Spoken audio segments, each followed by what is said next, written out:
자, 그러면 우리 데일리 테스트 보신 거 한번 검사 좀 해봅시다. 자, 수정이 봐봐. 데일리 테스트 이름 다 써놓고.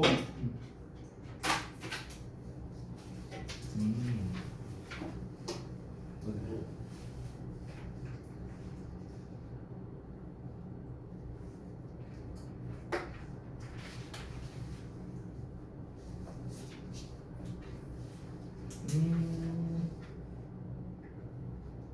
나쁘지 않은데 쓴 거? 쓴 거 괜찮은데?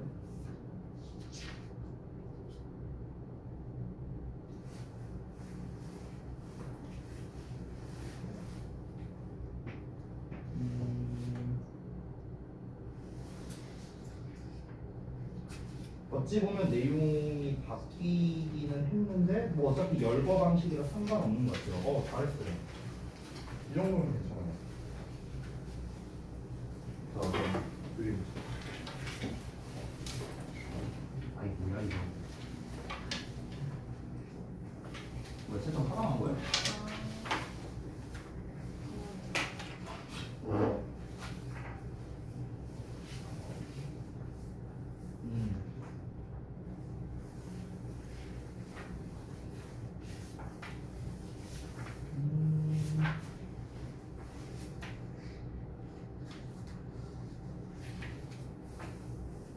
나쁘지는 않은 것 같은데? 나쁘지는 않은 것 같아요. 괜찮아요. 오케이. 자, 그다음 거.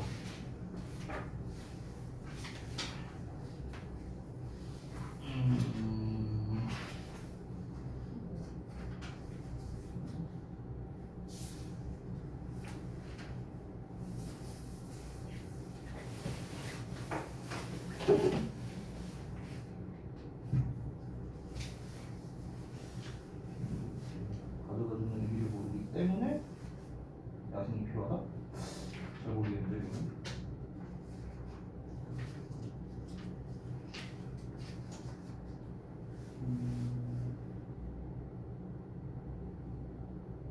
네, 뭐 이거는 나쁘진 않은 것 같아요. 이거는 괜찮았어요. 자, 보자.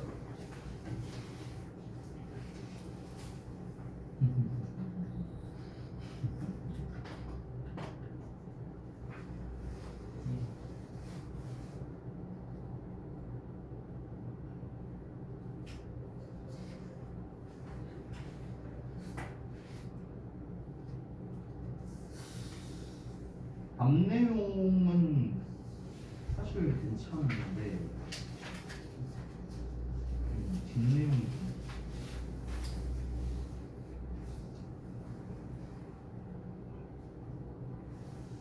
이거는 괜찮은 것 같아요. 예, 이거는 중복 정답이라고 할 수도 있을 것 같은데 얘는 너무 명확하고 얘는 조금 알겠습니다. 자, 그다음에 혹시 어떻게 봤어? 아무도 안 들었는데? 괜찮아. 아 이거 안 들었던 거잖아. 어디? 봐봐. 어디지? 네, 잠깐 알았어. 자, 봐봐. 오. 오?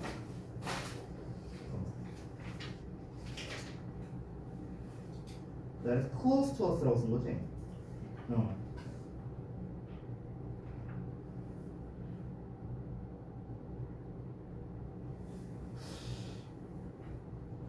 우리가 야생의 의미를 생각하게 하는 역할을 한다. 나쁘지 않은 것 같은데 이거는?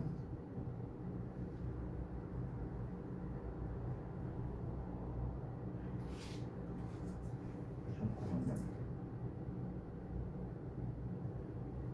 이건 혹시 어떤 의미로 쓴 거야? You face what your problem is?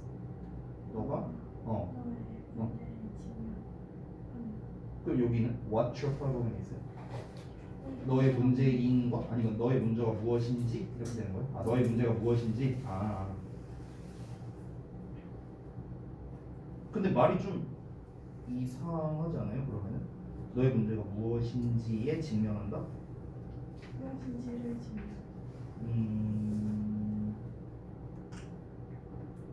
그러니까 무엇인지에 직면한다는 거는 결국에는 그러니까 문제가 무엇인지를 파악한다면 쪽의 의미로 들리는데요. 제가 봤을 때는.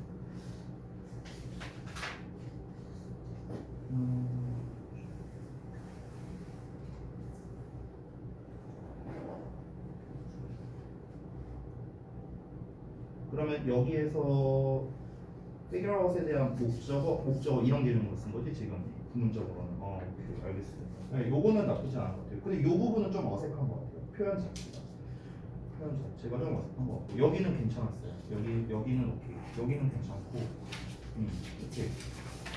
잘 쓰셨어요. 그다음에 진짜 쳐버렸다.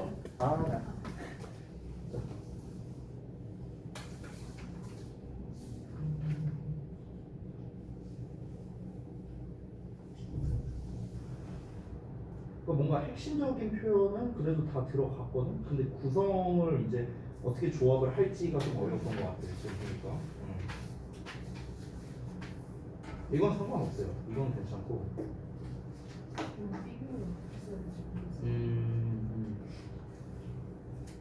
그러니까 파악을 해서 해결을 해야 된다. 이제 이쪽으로 이제 갔어야 된 건데, 그 부분이 조금 아쉬웠어요. 오케이, 알겠습니다. 잠시만요. 아, 내가 이거 쳐버려갖고.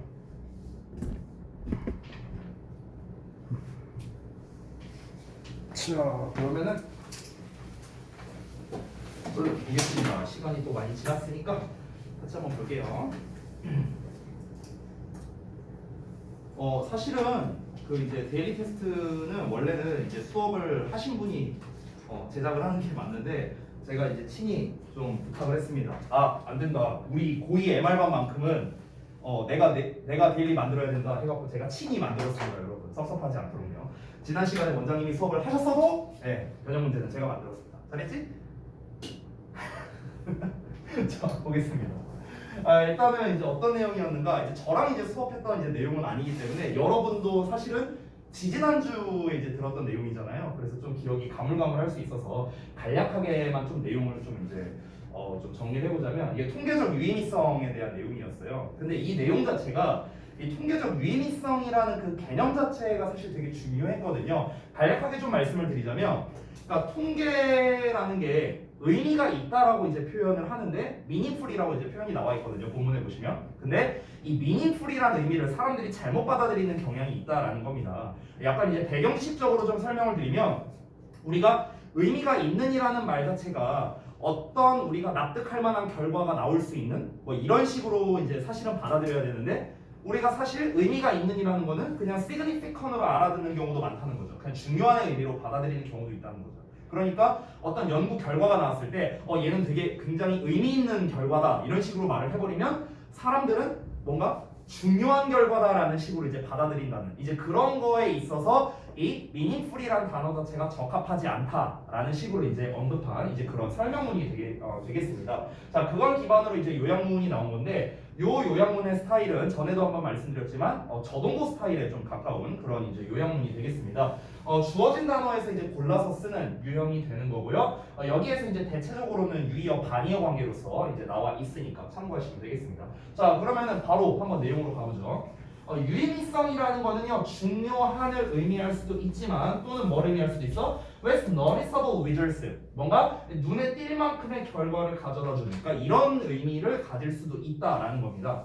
자, 그러면은 여기에서 제가 return이 former이 이걸 썼는데 당연히 return은 후자, former는 전자를 말하는 거죠. 여기에서 important는 당연히 요 former가 되는 거겠고 with noticeable results가 바로 후자가 되겠죠. 됐나요? 자, 그래서 그 통계적 유의미성, 어떤 연구 결과에 대한 통계적 유의미성이라는 거는 후자를 의미하는 거예요. 그러니까 어떤 연구 결과에 대해서 우리가 의미가 있다라고 얘기를 하는 거는 실제로는 when noticeable results라고 이걸 얘기하는 거라고. 그런 반면에 근데 사람들은 어떻게 받아들인다는 거야? 중요하다라고 받아들이는 경향이 있다는 거지. 그러니까 더 former가 적당한 답이 되겠죠. 자, 그러다 보니까 그 용어가 어떻다? 적합하지 않다라고 가야겠죠. 사람들이 중요하다라고 받아들이는데 실제로는 그 중요하지 않다라는 경우도 있으니까요. 그냥 그 이제 통계 결과라는 거는 말 그대로 결과일 뿐이지 얘 자체가 중요하다라고 보기는 어렵다라는 내용이 나왔었잖아요. 그렇기 때문에 inappropriate이 적절한 정답이 되겠습니다. 용어가 적합하지 않아요. in that 뭐뭐라는 점에서. 어떤 점에서? It is easy for them. 그들이 to mistake the statistics 어떤 연구 결과에 대한 통계를 착각하는 거죠. 이제 착각하기가 쉽다라는 점에서요. 뭐에 있어서? 어떤 중요성에 대해서. 그러니까 그 연구 결과에 어떤 통계치가 나올 텐데 그 통계치가 중요하다라고 사람들이 생각을 해버린다는 거야. 실제로는 중요할 수도 있고 중요하지 않을 수도 있겠죠. 물론 이 글에서는 마지막 부분에 말해주고 있는데 그 데이터를 분석하는 게 더 중요하다라는 식으로 얘기를 하고 있죠. 그 통계 결과 자체가 중요하다고 얘기를 하는 게 아닙니다. 그렇기 때문에 그 결과 자체가 중요하다라고 착각을 해버리기가 쉽다라는 점에서 이제 적절하지 않다라고 하는 게 좋겠죠. 자, 그래서 결론적으로 뭐냐면 이 통계적 유의미성이라는 거는 그저 뭐일 뿐이냐면 결과의 반복의 빈도일 뿐이라는 겁니다. 이 결과가 이렇게 똑같은 결과가 나올 확률을 그냥 얘기하는 것 뿐이지 오히려 더 중요한 건 무엇이다? 바로 데이터를 뭔가 분석할 줄 아는 능력이다. 근데 분석이란 말 대신에 이제 interpret, 해석하는으로 이제 넣은 것 뿐입니다. 그래서 이제 사실 주어져 있는 단어의 난이도는 그렇게 어렵지는 않아요. 여기서 여러분이 뭐 모를 만한 단어는 제가 봤을 때는 descent 정도 헷갈릴 만한 게 나머지는 사실 그렇게 어려운 단어들은 아니니까 이 모를 만한 단어 일단 단어 뜻은 다 써놨으니까 참고하시면 되겠습니다. 자, 다음 두 번째로 갈게요. 두 번째는 또 어떤 내용이었는가 간단히 보자면 이제 야생구역 조성에 관련된 이제 내용이었습니다. 글의 소재가요. 자, 그래서 야생구역을 결국에는 잘 보존해야 된다라는 겁니다. 이제 이 글의 주제는요. 그러면 왜 보존을 잘 해야 되는 거에 대한 그 당위성을 설명하는 게 바로 이제 부연 설명으로 나와 있는데 그 당위성은 뭐냐면 그냥 그 존재 자체가 중요하니까예요. 아주 쉽게 말하면. 그래서 그 내용이 이제 뒷부분에 나와 있는 건데 한번 정리를 해보겠습니다. because가 나와 있기 때문에 뒷부분은 당위성이 나와야 돼요. 그럼 앞부분은 당연히 뭡니까? 우리가 와일드 존을 보존해야 한다라는 내용이 들어가야 되는 거죠. 그래서 여러분이 꼭 이렇게 정답을 쓰실 필요까지는 없습니다. 뭐 wilderness로 쓰신 분도 있고요. 여기서 have to 대신에 뭐 should나 must를 쓰신 분도 있어요. 그건 상관없습니다. 중요한 건 뭐냐면 여기서 뭐 몇 단어 쓰라라는 뭐 조건도 없었잖아. 그러니까 앞에 내용에 들어가야 될 중요한 내용은 뭐냐면 우리가 야생보호구역, 그 야생구역을 보존해야 된다는 내용이 들어가는 게 중요한 거예요. 뭐 need to를 쓰든 뭘 쓰든 상관없습니다. 앞 내용은 그렇고. 그럼 이제 뒷 내용을 봤을 때 왜 우리가 보존을 해야 되는가? 그것 자체로 in itself, 그것 자체로 우리에게 있어서 그 야생구역은 뭘 뜻하기 때문이다? 바로 어떤 성스러운 영역의 의미를 뜻하기 때문이다 라고 보면 되겠죠. 여기에서 이제 힌트 단어로 serve가 나왔는데 이 serve와 meaning이라는 녀석을 통해서 이제 이런 구조로 구성이 된 겁니다. 여기서 이제 제가 힌트 단어로 that 줬는데 이 that은요 앞에 나와 있는 녀석을 가리킨 거겠죠. 앞에 나와 있는 이제 그것의 의미라고 했으니까 그 와일드 존의 의미를 말하는 거겠죠. 자, 그러면 그 와일드 존의 의미가 serves as 뭐뭐의 역할을 한다는 거죠. sacred forest의 역할을 한다. 뭔가 좀 신성한 그런 숲으로서의 역할을 하기 때문이다. 그냥 얘의 존재 자체가. 그러니까 어떤 뭐 계산적이라든가 합리적인 이익이라든가 뭐 이런 것보다는 그냥 이 야생구역이라는 그 존재 자체가 굉장히 중요하기 때문에 우리가 보존을 잘해야 된다. 이게 이제 필자가 말한 당위성이었고요. 자, 그 다음 넘어가서 세 번째로 바로 가볼게요. 자, 세 번째는 이제 어려움의 극복에 관련된 이제 내용이었습니다. 그래서 이제 내용을 좀 간략하게 보자면요. 문제 상황에 처하게 됐을 때 너가 어떻게 대처하는 게 좋은가에 대한 방법론적인 그에 관련된 내용이었습니다. 자, 그러면 여기에서 여러 가지 예시가 나와 있어요. 한 3가지 정도로 예시가 나와 있던 걸로 이제 기억을 하는데요. 그럼 우리가 어떻게 이제 해결을 하는 게 좋는가? 일단은 그 문제의 원인을 먼저 파악을 해라 이런 내용이 나와 있고요. 자, 그러고 난 다음에 그거를 해결하기 위해 노력해라. 굉장히 뭐 뻔한 그런 얘기가 나왔습니다. 자, 그럼 일단 앞부분은 여러분이 대체적으로 잘 써주셨어요. 이 단어 수도 맞추려고 노력한 게 좀 보였고요. 너가 문제 상황에 처하게 된다면 이라는 거니까 꼭 you are in a problem situation이라고 안 쓰셔도 됩니다. 중요한 내용은 뭐예요? 너가 문제 상황에 처하게 되면, 어떤 힘든 상황에 처하게 되면, 그러니까 이런 뭔가 문제에 처하게 되면, 그래서 대부분 여기다가 face를 활용해서 이제 쓰신 분들이 많더라고요. 네, 그래서 뭐 상관없습니다. 그거는요. 자, 그 다음에 이어서 You need to figure out what caused this 이렇게 나왔는데 이제 이 부분도 내용적으로 접근을 하자면 일단 해석을 해보면 너는 파악해야 된다는 거죠. 무엇이 이것을 유발했는지. 됐죠? 그러면 결국에 이 빈칸에 들어가야 할 내용은 문제점을 파악해야 된다라는 내용이 들어가면 되는 거예요. 근데 여기에서는 어쩔 수 없이 figure out이 들어가야 됩니다. 왜냐하면 힌트 단어에 나와 있으니까요. 만약에 figure가 없었다면 뭔가를 알아내다 파악하다라는 류의 단어는 사실 다 들어가도 되겠죠. find out을 써도 되겠고요. 상관없습니다. 자, 이 뒷부분을 이제 어떻게 구성하는지는 이제 좀 다른데, 그러니까 어쨌든 간 중요한 건 뭐냐면 이 문제가 왜 발생하게 됐는지를, 문제점이 왜 생겨나게 됐는지를 우리가 알아내야 된다라는 내용이 일단 들어가는 게 좋겠죠. 그러고 난 다음에 알아내고 나서 해결을 해야겠죠. 그렇죠? 그래서 사실 순서적으로 봤을 때는 아까 앞부분에다가 해결을 해야 된다라고 이제 쓰신 분도 있는데 열거 방식이잖아요. AND를 기준으로. 그렇기 때문에 앞에는 일단 문제를 내가 맞닥뜨리게 되면 이 문제가 왜 생겼는지를 먼저 알아야겠죠. 왜 생겼는지 그 내용이 먼저 들어가고 그러고 난 다음에 그거를 해결하고자 하는 게 필요하다. 이런 식으로 연결되는 게 가장 자연스럽다라고 할 수 있겠습니다. 자, 이게 이제 모범답안이긴 하지만 제가 늘 말씀드리지만 꼭 이렇게 써야만 정답은 아니에요. 조건에만 맞다면은 조건과 내용만 맞다면 그것도 이제 복수 정답이 되니까 그거 감안해서 여러분 데일리 채점하니까 참고해 주시면 되겠습니다. 자, 그러면 간략하게 이 정도로만 보고 넘어갈게요.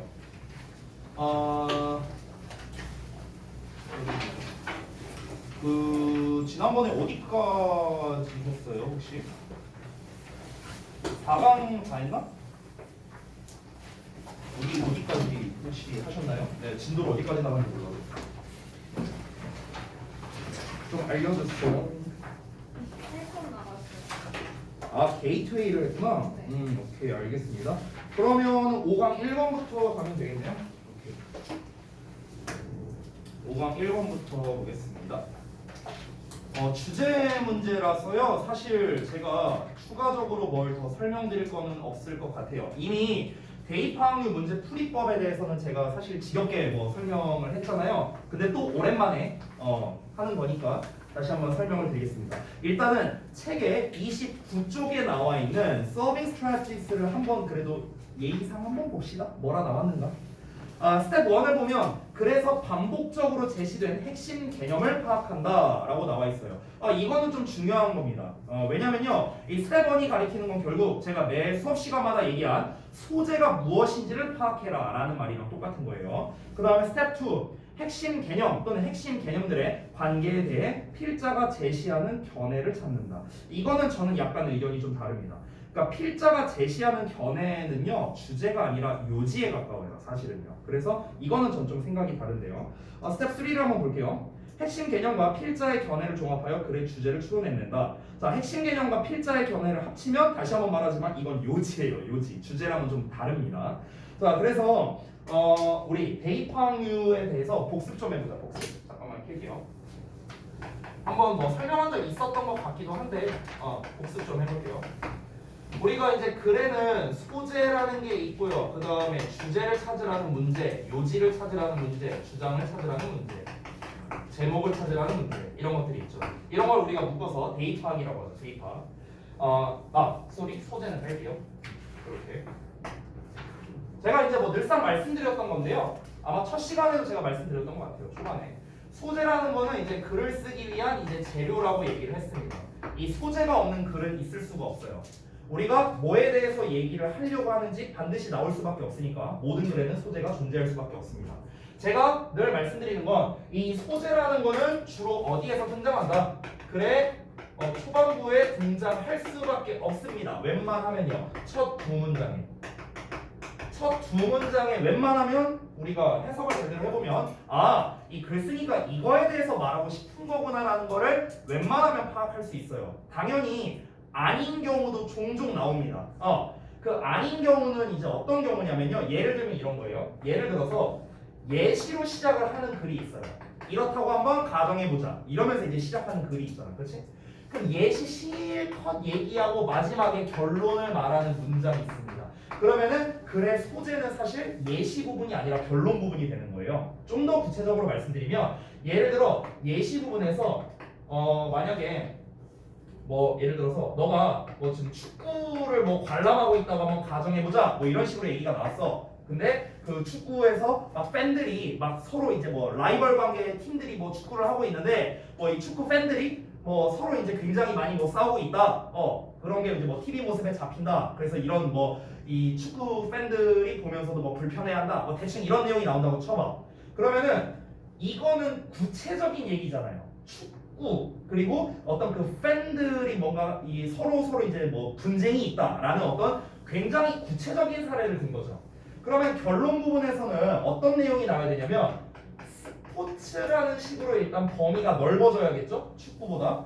그리고 그 어떤 이제 그 축구에서 팬들이 뭔가 이렇게 서로 싸우고 있다라고 했으니까 어떤 스포츠 문화에 있어서 뭔가 좀 안 좋은 점 뭐 이라던가 뭐 대충 이런 식으로 이제 결론이 나와야 된다는 거예요. 됐어? 그러니까 이 결론 부분은 결국에는 주제문이 되는 거고 예시에 대한 포괄화가 되는 거죠. 포괄적으로 얘기를 한 거죠. 축구라는 거를 범위를 넓혀서 얘기한 거고 이 모든 예시를 포괄적으로 문화라는 식으로 뭔가 좋지 않은 팬 문화 이런 식으로 이제 포괄해서 얘기한 거니까. 그러면 이 글의 소재는 뭐라고 해야 돼요? 여기가 소재가 되는 거예요. 여기가. 됐어요? 축구가 소재가 아니라는 거죠. 관람이 소재가 아니라는 거죠. 됐나요? 그러니까 결국에 소재라는 거는 주제와 가장 맞닿아 있는 그런 핵심적인 글의 재료일 수밖에 없다. 그래서 반드시 앞에 나오는 거는 아니지만 주로 앞에 나오는 경우가 많다. 이 정도로 여러분이 이해하시면 되겠습니다. 자, 주제라는 건 당연히 소재를 가지고 무슨 이야기를 하느냐가 바로 이제 주제가 되겠죠. 이게 주제예요. 이 지금 여기에서 설명한 거는 아까 제가 벌써 세 번째 말씀드리지만 요지에 가깝습니다. 요지. 이 요지라는 거는요. 이 주장도 마찬가지인데 요지와 주장은 주제와 필자의 견해가 결합된 게 요지 또는 주장이에요. 정확하게 말하자면. 정확하게. 자, 예를 좀 들어볼게요. 예를 들어서 우리가 신문기사 뭐 기사를 보는데 A 연예인이랑 B 연예인이랑 사귄데 열애설이 났어. 그러면은 그 열애설이 난 게 주제예요. 됐어요? 소재는 뭐겠어? A 연예인, B 연예인, 열애설 이런 게 이제 소재가 되겠죠. 그래서 얘네가 열애설이 났다. 뭐 어디에서 뭐 사진이 찍혔다. 뭐 이렇게 막 내용이 나왔어. 그럼 여기에서 이 그 신문 기사의 요지 또는 주장은 뭐가 되는 거냐면 열애설이 나서 얘네가 뭐 이제 그래서 이 기자가 자기가 생각하기에는 뭐 여기 뭐 주가가 떨어져 갖고 난 이제 주식을 빼야겠다. 뭐 대충 뭐 이런 얘기가 나왔다고 쳐봐. 그러니까 좀 부정적으로 보는 사람이 있을 수 있어. 또는 한편으로는 둘이 안 그래도 평상시에 응원했는데 좀 잘 됐으면 좋겠다. 이렇게 긍정적으로 볼 수도 있어. 이거는 필자마다 당연히 다를 수밖에 없겠죠. 즉 주제와 필자의 견해가 결합된 게 요지 또는 주장이라는 겁니다. 원래는 그래요. 이게 원래 정의예요. 제목은 당연히 뭐 말할 게 없습니다. 주제를 압축시켜 놓은 버전이 되는 거죠. 함축시켜 놓은 거예요.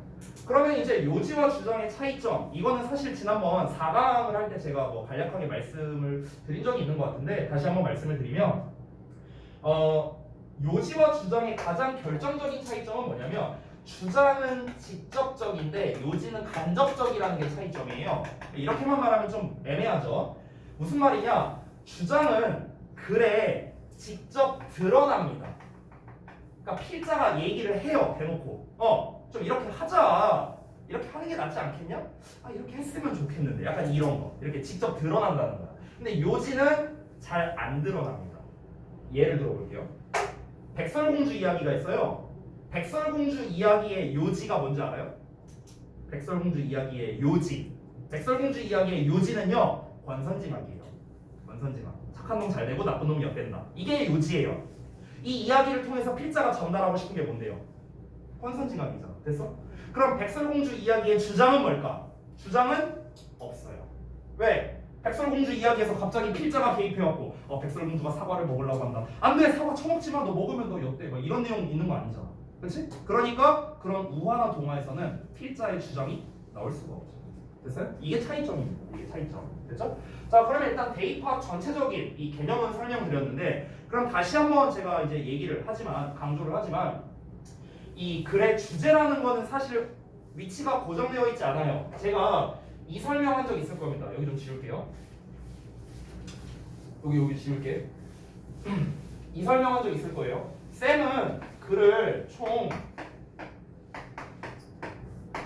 세 종류, 아니 더 넓게 네 종류로 나눈다. 이런 얘기 아마 한 적이 있었을 겁니다. 복습이에요. 자, 주제문을 기준으로 말씀드리는 건데 주제가 초반에 나오거나 마지막에 나오거나 아니면은 중반부에 나오거나 아니면 안 나오거나. 됐어? 저는 이렇게 이제 보통 나눈다라고 했습니다. 자, 그러면은 주제가 초반부에 나오는 경우의 문제는 난이도가 낮으면은 진짜 이거 보면 답 나와요. 제가 실제로 5강을 이 분석지를 이게 또 만들 때요, 첫 문장 보고 답 나온 경우도 꽤 많이 있었습니다. 아마 여러분도 비슷하지 않았을까라는 생각이 들어요. 그래서 실제로 난이도가 올라갈수록 주제류 문제, 특히 대입학류 문제에서는요, 이 부분에 이제 핵심적인 내용이 나오는 경우가 많다. 아니면은 양쪽으로 나오는 경우도 되게 많은데요. 양쪽으로 주제가 나오는 경우, 이때는 이 주제가 어떻다? 굉장히 추상적이거나 비유적으로 나오는 경우, 아니면 막 전문 용어 같은 거 나오는 경우, 이런 경우가 많다라는 겁니다. 즉, 요 문장만 보고는 절대로 주제문을 고를 수 없게끔 문제를 내는 거예요. 첫 문장부터 구체적으로 낸다? 땡큐베리 감사죠. 첫 문장 보면 답 나오는데. 됐어요? 그러면 이제 이 마지막 문장 부분에서 주제를 다시 한번 진술하는 거죠. 재진술을 하면서 이제 뭘 얘기하는 거야? 여기서 이제 그 주제를 구체화시키는 작업이 나온다라는 거죠. 그 부연 설명은 중간에 나오는 거고요. 중간에 이제 주제가 나오는 경우는 약간 특이한 경우인데 앞뒤로 예시가 나오는 경우가 대표적이고요. 앞에 예시, 그래서 이거를 통해서 이렇다는 거고 이에 대한 부연 설명을 한 번 더 얘기하는 이런 구조가 될 수도 있고요. 아니면 우리 구조독해 패턴에서 대표적인 통념 반박류의 글도 이런 패턴으로 많이 나옵니다. 그러니까 앞에 통념을 얘기하는데 통념을 꽤 많이 얘기하는 거야. 한 4-5줄. 그러고 난 다음에 반박을 중간에 얘기하고 이 반박에 대한 근거를 이제 뒤에다가 제시를 하는 거죠. 이런 류의 글이 보통 중간에 주제가 많이 나온다. 자, 그래서 이런 이제 주제문이 나와 있는 이런 류의 글들은요, 솔직히 말하면 난이도가 그렇게 높지는 않습니다. 그러니까 우리가 직독직해 실력과 우리의 패러프레이징 실력에 달려 있는 거예요. 이 세 문제는요. 근데 문제는 뭐냐면 얘예요. 그러니까 주제문이 없는 경우가 있어. 여러분 혹시 기억나는지 모르겠는데 전에 우리 저랑 마지막으로 수업할 때였나? 아마 혹시 그 신발 가게 지문 기억나요? 신발 가게 지문? 그런 지문이에요. 그런 지문.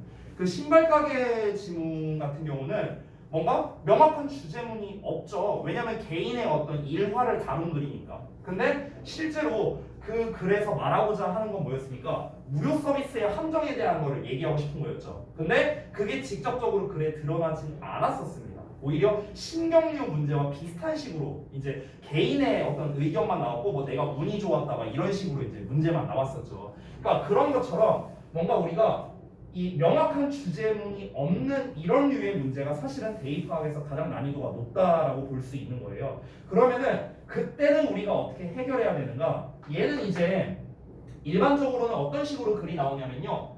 주제문이 없는 거는 거꾸로 말하면 모든 문장이 주제문이에요. 모든 문장이. 무슨 말이냐? 이게 다 똑같은 말이야. 한 5문장 나왔다 치면은 우리가 잘 생각해 보면은 다른 어떤 단어라든가 다른 방식으로 표현을 할 뿐이지 결국에 이것들을 패러프레이징 하면은 다 똑같은 말이 된다는 거죠. 됐어요? 그러면은 우리 아까 전에 29쪽에서 읽어봤던 스텝 1에 나와 있는 그래서 반복적으로 제시된 핵심 개념이라고 지금 나와 있잖아요. 여기서 반복적으로 제시된 핵심 개념이라는 말 뜻을 우리가 좀 더 확장을 해야 되는데요. 단순히 똑같은 단어나 똑같은 표현을 여러 번 썼다가 아니고요.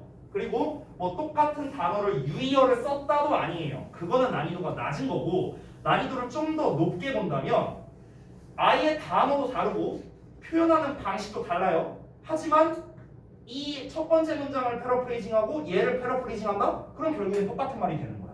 그러니까 이런 식으로 이제 글을 나열하는 방식으로 쓰는 게 주제문이 명확히 없는 이런 케이스류의 글이 된다. 그러면 이 글의 주제는 어떻게 찾아야 될까요? 그 패러프레이징한 문장이 주제가 되는 거예요. 됐어요? 이렇게 종류를 좀 나누겠습니다. 자, 그러면은 이제 우리가 주제문을 찾는 이제 문제들이다 보니까 구체적으로 우리가 어떤 식으로 이제 주제를 찾아야 되는지 저 방법적으로 한번 접근을 해보죠. 자, 그러면 5강 1번부터 본격적으로 가보겠습니다. 봅시다. 책은 30쪽이고요. 그러고 보니까 경지 내가 그때 그거 워크북 줬었지? 오케이. 안 준 줄 알고. 다음 볼게요. 첫 문장 보겠습니다. Finding an ideal location for piano. 자, 피아노를 위한 가장 이상적인 위치를 찾는 게 어렵대요. 끝났어요. 정답 몇 번이에요? 끝났어요. 정답 몇 번이에요? 피아노를 놓을 이상적인 위치를 찾는 게 종종 어렵답니다. 정답 몇 번으로 했어요? 여러분. 우정이 몇 번으로 했어? 1번? 확인해볼까? 1번. 끝! 1번이 뭔데요?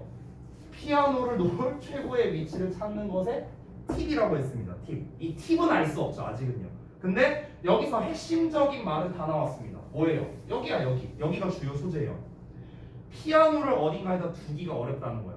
그러면 뒷내용에는 둘 중에 하나가 나올 거야, 내용이. 어떤 게 나오냐? 첫 번째, 피아노를 위치시키기 어려운 이유에 대해서 얘기가 나올 수도 있어요.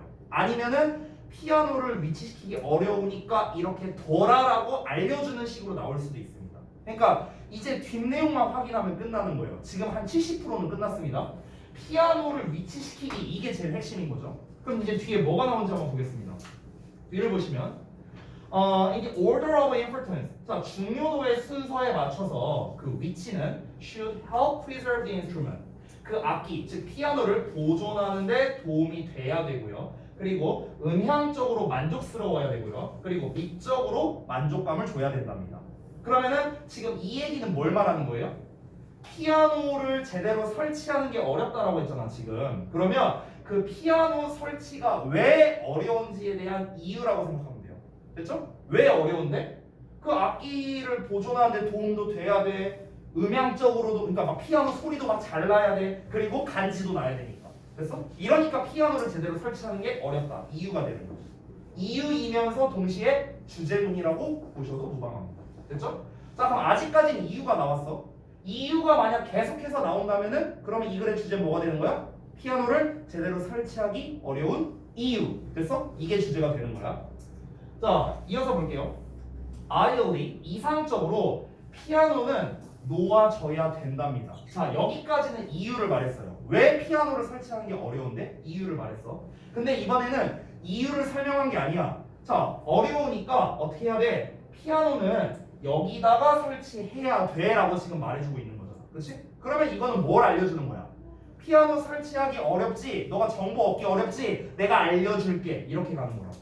그래서 피아노는 어디에 설치해야 돼? 무슨 뭐 안쪽 벽에 이제 놓여 있어야 된답니다. 어떤 그 태양의 직사광선으로부터 멀리 떨어진. 그러면은 이제 설치하는 방법을 일단 알려준 거예요. moreover 나왔으니까 또 방법을 알려주겠죠. 게다가 또 얘는 설치되면 안 된답니다. 어디 히터나 뭐 이제 스토브나 난로나 에어컨이나 아니면은 그런 이제 히트 덕트라든가 이제 그 유체가 흐르는 그런 통로 막 이런 거. 그 뭐지? 저는 개구멍이라 표현하는데요.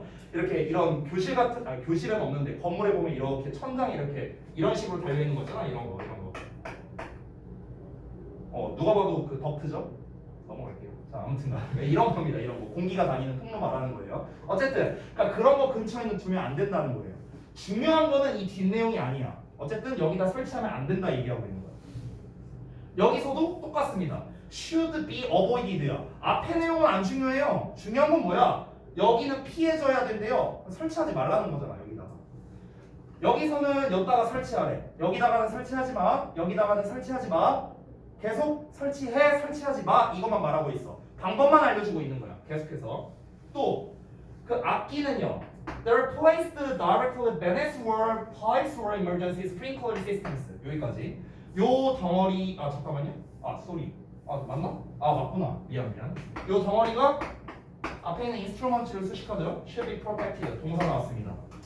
이 글은 너무나 간단한 게요. 자세히 볼 필요가 없는 글이에요. 제가 봤을 때는 아무리 봐도. 왜냐면 뭐 어쩌고 저쩌고 나왔지만 결국에 악기는 보호되어야 된다라는 거잖아요. 요런 상태로 보호되어야 된다라는 거겠죠. 그렇죠? 보호되어야 된다라는 당위성을 말하면서 그러니까 여기다가 설치해라, 여기다가 설치하지 말아라. 결국에 계속 똑같은 얘기 하는 거죠. 부연 설명으로서. 그래도 한번 살펴보죠. There are placed 설치된 악기입니다. 자, 어디에 설치된 겁니까? Directly 직접적으로 아래에 설치된 거야. 물, 파이프, 수도관이죠. 아니면은 emergency sprinkler 시스템이니까 이제 불나면 이거 쫙 나오는 거 그거죠. 그런 거 아래에 설치되어 있는 악기들은요 보호되어야 된답니다. waterproof cover 당연히 방수 커버로 덮여 있어야 된다는 거겠죠. 뭐로부터요? 있을 법한 물 피해로부터요. 그렇죠? 내가 여기다가 피아노 설치했는데 화재가 발생해서 여기 스프링클러 막 터졌어. 확 이렇게 나와. 피아노에 물 다 들어가. 그럼 이제 물로부터 피해를 얻으니까 당연히 그러면 안 된다. 그래서 방수 커버로 잘 덮여 있어야겠다. 역시나 피아노 보호 보존 방법에 대해서 얘기를 하고 있는 거죠. 마지막 문장도 그러면 사실 웬만하면 똑같이 갈 겁니다. 자, find the best location for a piano. 자, 피아노를 위한 최고의 그런 자리를 찾는 것은 또한 뭘 포함하냐?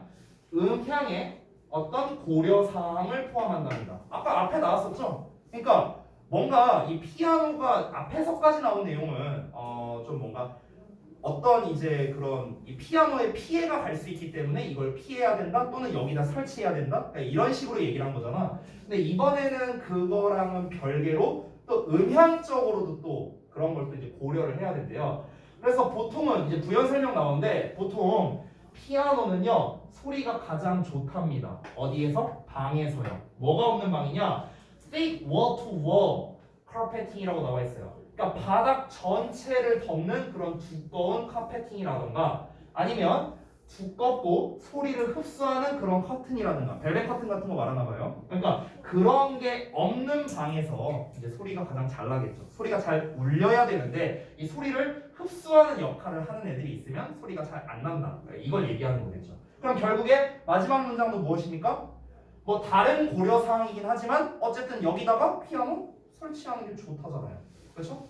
그러면은 첫 문장과 연결을 했을 때 우리가 간단하게 보자면 초반에는 피아노를 제대로 설치하는 게 빡세긴 해. 왜냐면 이렇거든. 이런 걸 다 고려해야 되거든. 그러면 너 힘들겠지? 내가 알려줄게. 여기다가 설치해. 여기 안 돼. 여기 안 돼. 안 돼. 여기다가 설치하는 게 좋아. 설치법만 실컷 얘기하고 있습니다. 뭡니까? 피아노를 설치하기 위한 가장 좋은 조언들. 정답이 1번밖에 될 수 없는 거죠. 됐어요? 너무 쉽죠? 그러니까 지금 이 1번 문제는 사실 우리가 초반 첫 두 문장에서 승부를 본 그런 유형이라고 볼 수 있겠습니다. 물론 지금 이 자서를 제가 이제 제작을 했고 여러분이 이제 보셨을 때는 그냥 편하게 여기가 도입이고 여기가 주제고 여기서부터 설명이니까 이 주제까지만 잘 보면 되겠구나. 여러분은 그렇게 생각할 수 있지만 지금 여러분이 보는 교재에는 당연히 도입이니 주제니 이게 안 나와 있잖아요. 그렇죠? 그러니까 우리가 주제문을 파악하는 게 중요한 거고 얘가 왜 주제문이냐? 피아노를 놓을 이상적인 위치를 찾는 게 어렵다라고 했는데 그에 대한 당위성을 충분히 얘기한 거기 때문에 여기를 주제로 잡은 겁니다. 그래서 그 다음부터는 설치법에 대해서 얘기를 한 거고요. 사실은 그래서 이걸 전체의 주제를 잡으려면 이 주제 부분과 아래 나와 있는 예시를 사실 섞어야 되는 거예요. 이 주제문만으로는 사실 조금 부족할 수 있습니다.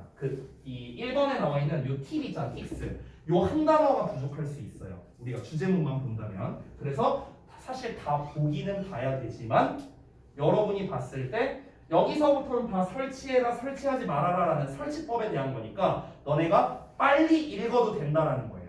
빨리 읽어도 된다. 여기까지는 제대로 읽어야 되고 왜 빨리 읽어야 된다? 여기서부터 설명이니까. 됐죠? 그리고 이제 제가 유의어를 좀 조사를 해서 이제 써놨어요. 여러분도 이제 유사어를 조사하고 있잖아요. 그 워크북을 조금 펴주시면은 그 워크북에 이제 5강 1번 부 너네 혹시 했니? 5강 근데 워크북? 5강 했었나? 그 5강 부분을 이제 그 유의어 조사한 거에서 제가 봤을 때는 이제 결국 글에 제일 중요한 건 뭐예요? 피아노를 설치하기에 가장 좋은 장소라는 거잖아요. 요거잖아, 요거 아이디어, 그렇죠? 그래서 이 아이디어이 가장 핵심적인 표현이기 때문에 이 녀석에 대한 유의어를 저는 이렇게 썼습니다. 이상적이라는 거는 최적의 장소를 말하는 거겠고 아니면 결점이 없는 장소라고 할 수도 있겠고 아니면 좀 쉽게 하면 적합한도 괜찮아요. appropriate이나 뭐 prefer나 이런 proper나 이런 단어들이 있잖아요. 그런 것처럼 적합한 장소 이런 식으로. 그래서 저는 이렇게 조사를 했습니다. 아이디어는 optimal, indefectible, flawless 이런 단어들. 그래서 여러분이 좀 참고로 그 추가로 좀 써두시면 좋겠습니다. 그 2번 안에다가요. 이것 말고는 제가 봤을 땐 유의어 조사할 건 없는 것 같아요. 나머지는요. 얘가 제일 중요하니까. 되셨죠? 자, 다 됐으면 2번 가겠습니다.